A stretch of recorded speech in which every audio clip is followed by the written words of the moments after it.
Voici l'explication du terme. Cette expression tire sa signification de la locution verbale rendre compte qui signifie décrire, détailler, rapporter ce qu'on a fait, ce qu'on a vu. Cette locution a également donné l'expression compte à rendre qui désignait au départ un rapport descriptif à effectuer à une instance supérieure d'une chose exécutée. En tant qu'homme, avons-nous des comptes à rendre? Si oui, pourquoi? Comment? À qui? Nous sommes dans un temps où ce terme a perdu son sens et n'est même plus employé. Car le maître mot est la liberté, profitons de notre vie au maximum, profitons de notre jeunesse et c'était. Voici la définition de la liberté, possibilité, pouvoir d'agir sans contrainte, autonomie. Liberté de décision, d'action. Dans le monde, cette liberté se traduit par toutes sortes d'excès. Zoophilie, lesbianisme, homosexualité, transsexualité, consommation à outrance d'alcool et de drogue, multiplication et banalisation d'actes de pratiques magiques et mystiques, banalisation de la corruption du système, banalisation de la pornographie, nudité, mode masculine et féminine de plus en plus près du corps, favorisant ainsi la convoitise. Banalisation et utilisation des sites extra-conjugaux. Souhait de plus en plus constant de vouloir augmenter son niveau de vie sociale. L'idolâtrie à soi-même avec des applications comme Snapchat, Facebook.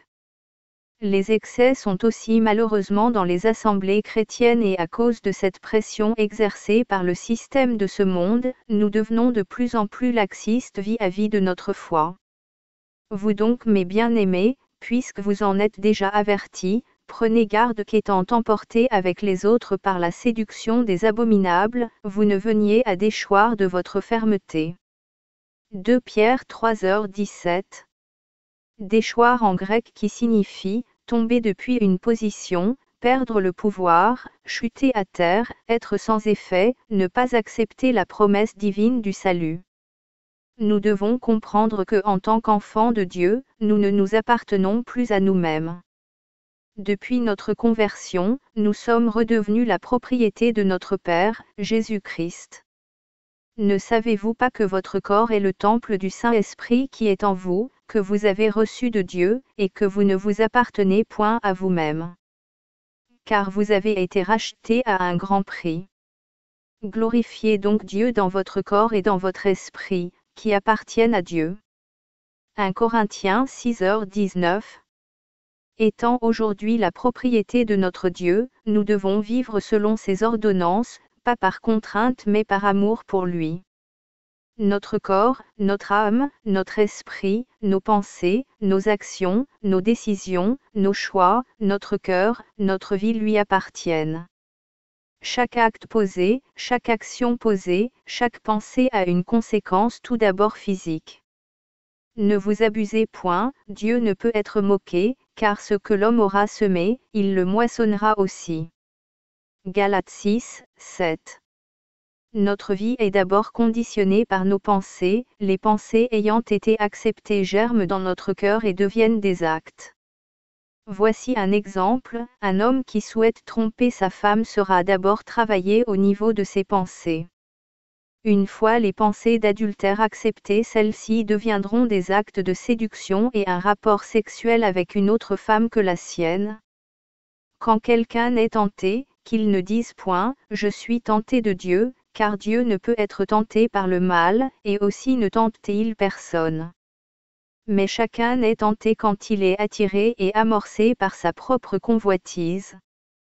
Puis quand la convoitise a conçu, elle enfante le péché, et le péché étant consommé, produit la mort. Jacques 1h13. Toute notre vie, nous serons donc guidés par des pensées qui nous pousseront à poser des actes, bons ou mauvais. Les actes posés conditionneront alors notre vie, soit d'obéissance ou de désobéissance. Cette grâce que notre Dieu d'amour nous a fait, parmi les milliers que nous avons reçus, c'est de pouvoir croire en lui et en sa parole, mais pour un but précis, le suivre, lui faire confiance, lui obéir pour que nous puissions le servir et propager sa parole dans le monde entier. Ce plan que notre Père a choisi pour nous a un début et une fin, et sa volonté est que nous suivions ce plan parfait de notre conversion à notre mort.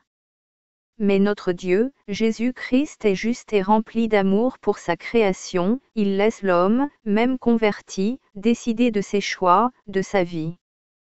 Si nous décidons de vivre une vie chrétienne à 70%, 60% ou 30%, notre Dieu nous préviendra, par des songes, exhortations d'un frère, situation de la vie etc., en nous indiquant que notre vie ne lui plaît pas. Ensuite, nous aurons le choix de le suivre pleinement ou pas. Je prends aujourd'hui à témoin les cieux et la terre contre vous, que j'ai mis devant toi la vie et la mort, la bénédiction et la malédiction, choisis donc la vie, afin que tu vives, toi et ta postérité. Deutéronome 30, 19. De plus, tout ce que nous faisons, vivons, disons, tous nos actes sont inscrits dans le livre de vie. En permanence, des anges dans les cieux inscrivent tous nos moindres faits et gestes. Ce livre se clôturera lors de notre mort physique sur cette terre. Cependant, ne vous réjouissez pas de ce que les esprits vous sont soumis, mais réjouissez-vous de ce que vos noms sont écrits dans les cieux. Luc 10h20. Puis je vis un grand trône blanc, et celui qui était assis dessus. La terre et le ciel s'enfuirent devant sa face, et il ne fut plus trouvé de place pour eux. Et je vis les morts, les grands et les petits, qui se tenaient devant le trône. Des livres furent ouverts. Et un autre livre fut ouvert, celui qui est le livre de vie. Et les morts furent jugés selon leurs œuvres, d'après ce qui était écrit dans ces livres. La mer rendit les morts qui étaient en elle, la mort et le séjour des morts rendirent les morts qui étaient en eux, et chacun fut jugé selon ses œuvres. Et la mort et le séjour des morts furent jetés dans l'étang de feu. C'est la seconde mort, l'étang de feu. Quiconque ne fut pas trouvé écrit dans le livre de vie fut jeté dans l'étang de feu. Apocalypse 20, 11-15. Après notre vie terrestre, tous les hommes auront des comptes à rendre sur leur vie. Les athées, les bouddhistes, musulmans, juifs etc.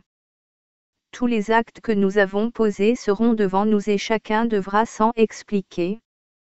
Pour imager ce moment, pour ceux qui ont frôlé la mort, ils expliquent qu'ils ont vu en une fraction de seconde leur vie défiler devant eux. Ce moment sera identique devant le grand trône blanc.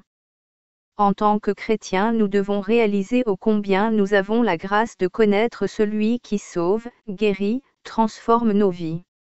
Nous devons réaliser combien il est important de ne pas vivre avec légèreté notre vie sur cette terre.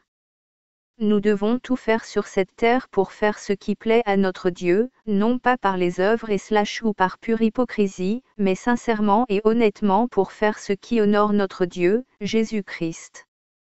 Nous sommes dans les temps de la fin et Satan veut nous voiler les yeux concernant notre éternité et ô combien il est important de tout faire pour pas que notre cœur nous condamne le jour où nous serons de le trône de gloire. Repentons-nous de nos péchés, repentons-nous de nos mauvaises habitudes, repentons-nous et abandonnons nos idoles, abandonnons ce qui nous lie à ce système diabolique, demeurons dans la présence de notre Papa car il revient très bientôt.